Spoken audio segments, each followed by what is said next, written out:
Section 6-3 is on biodiversity. And first we're going to have to run through some definitions to clarify the different types of biodiversity.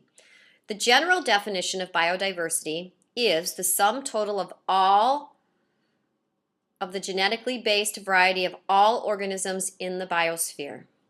And there are three different categories that fall under biodiversity.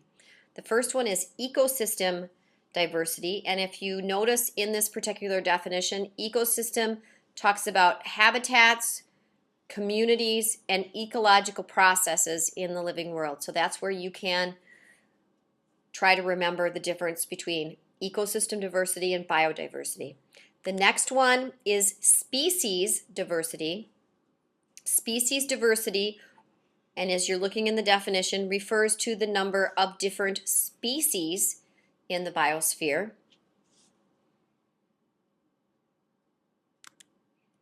And if we look at this particular diagram, you will see that insects make up the largest number of species on the planet.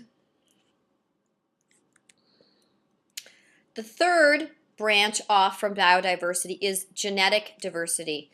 And a lot of times students get this particular definition mixed up with biodiversity because as you can see, they're extremely similar in their definition. Genetic diversity refers to the sum total of all the different forms of genetic information carried by all organisms living on Earth.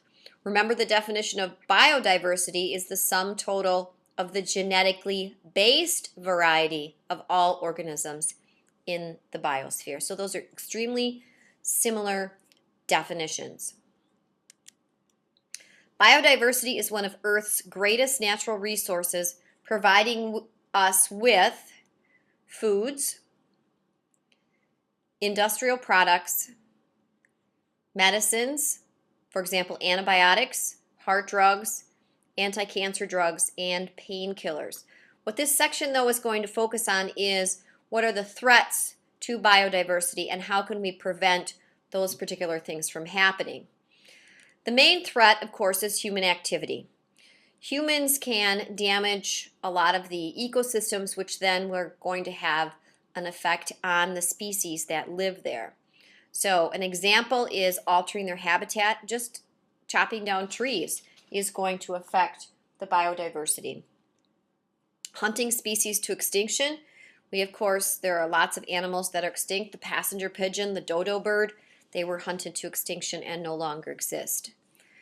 Introducing toxic compounds into food webs. An example that's going to be talked about in this section is the toxic compound DDT, which we'll talk about. It's an insecticide.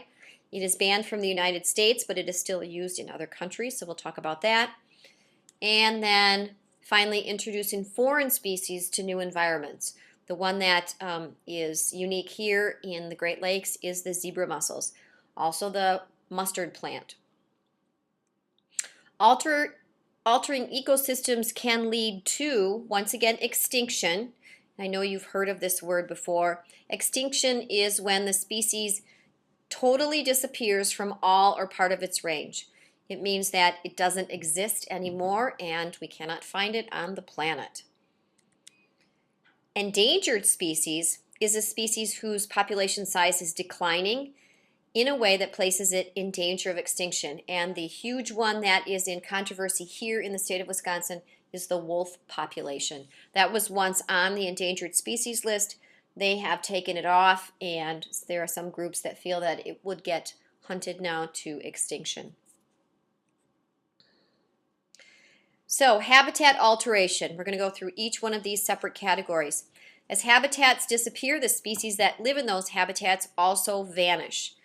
The key to this is what's called habitat fragmentation. And basically, habitat fragmentation means to just chop up an entire part of land or an ecosystem into tiny little pieces.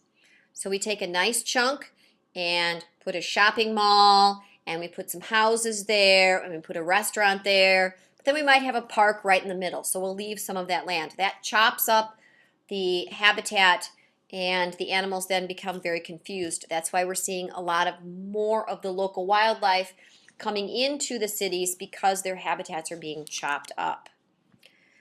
The pieces of the habitat become what's called a biological island.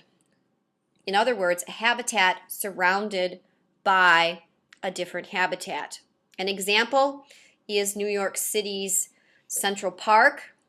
It's an island of trees and grass in a sea of concrete. So Central Park sits in the middle of New York City, and around it is all of the cement. So that would be an example of habitat fragmentation.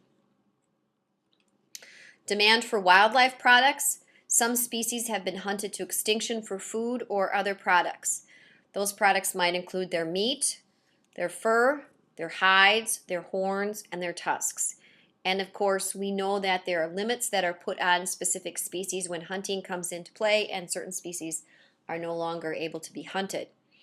Hunting threatens rare animals on the continents of Africa, South America, and in Southeast Asia.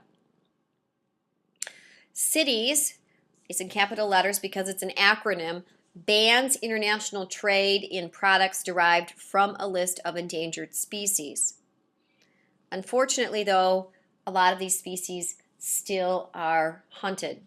Today, endangered species are protected from hunting unless they are removed by the federal government from the endangered species list.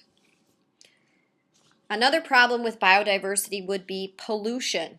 And the one that we're going to talk about here is the historical case of DDT. DDT is a pesticide that is passed through the food chain.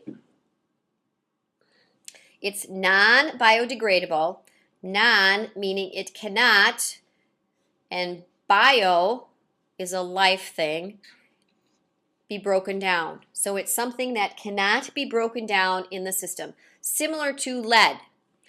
You've heard about lead, children eating paint chips. That would be another example of something that is non-biodegradable. It stays in the person's system. It's not eliminated, once again, from an organism's body. Because it remains stored in an organism's tissues, it has the ability to be passed through the food chain. And so despite the fact that it may be in the lower organisms, it continues to move up to where it gets to the top organisms. So here would be an example of how DDT is passed from the water all the way up to the eagles. So you can see in the bottom in the water, there's only maybe 1 part per million. And then in the producers that eat the algae, they're going to increase. The zooplankton who eat the producers, you can see the numbers until we finally get up to the bald eagle. And you can see how concentrated the amount of DDT is going to be in that particular bird. And what happened is it softened the shells of the eagles, so when they laid their eggs, the eggs cracked open, and this then reduced the population of bald eagles to where they were almost extinct. Biological magnification, and here is the formal definition of what this whole process is the process where concentrations of a harmful substance increase in organisms at higher trophic levels in a food chain or a food web. So we saw in that previous picture that in the water there were spread out all over the place, but by the time it got to the eagle, it was extremely concentrated in the eagle's body. DDT, and I said this before, DDT caused eggshells of osprey, brown pelicans, and in this particular area, eagles to thin, threatening their survival. It was banned in the early 1970s in the United States, and populations of endangered birds have now recovered due to the banning of this particular pesticide. And once again, a pesticide is something that is going to get rid of particular insects. It is not banned from other countries. It's still used in other countries, especially to tackle the mosquito population, but once again, it is no longer used here in the United States. An introduced species is a species that is brought into a habitat where it's not normally found. So an apparently harmless plant or animal are introduced into a new habitat. An invasive species will reproduce rapidly because their new habitats, once again, lack predators. So you're bringing in something new. It has no natural predators to control the population. So that would mean that species would just explode because it has no one to kill it. Some examples would be the zebra mussels. They're in the Great Lakes. Cane toads in Australia. Cane toads were brought from Hawaii to tackle the insect population, but because they tasted so bad, they had no natural predators, so they kind of took over the island of Australia. And the leafy spurge would be another, that's a plant that is an invasive species that is also introduced. So finally, conserving biodiversity. What is conservation? Well, conservation is used to describe the wise management of natural resources. The modern science of conservation biology seeks to protect biodiversity. That's why we have lands that are protected by the federal government. That's why we have parks. That's why that they ensure that if you chop down a tree, you should probably plant a tree to make sure that habitats and organisms stay where they're supposed to stay. Strategies for conservation, that would be to manage individual species to keep them from becoming extinct. Zoos have captive breeding programs. For example, they have done this to protect the population of ferrets. Protecting entire ecosystems. How do we do this? Well, that's why we have parks and marine estuaries. These ensure that the natural habitat and many species are preserved at the same time. So any of our national parks, you're not able to hunt on them, and you can't cut down any of the trees that are there, or a lot of times remove anything. And once again, there are marine sanctuaries for the aquatic animals also. There are particular areas around the earth that are called hotspots, and these have been designated as priority locations where significant numbers of habitats and species are in immediate danger. And if you look at that map,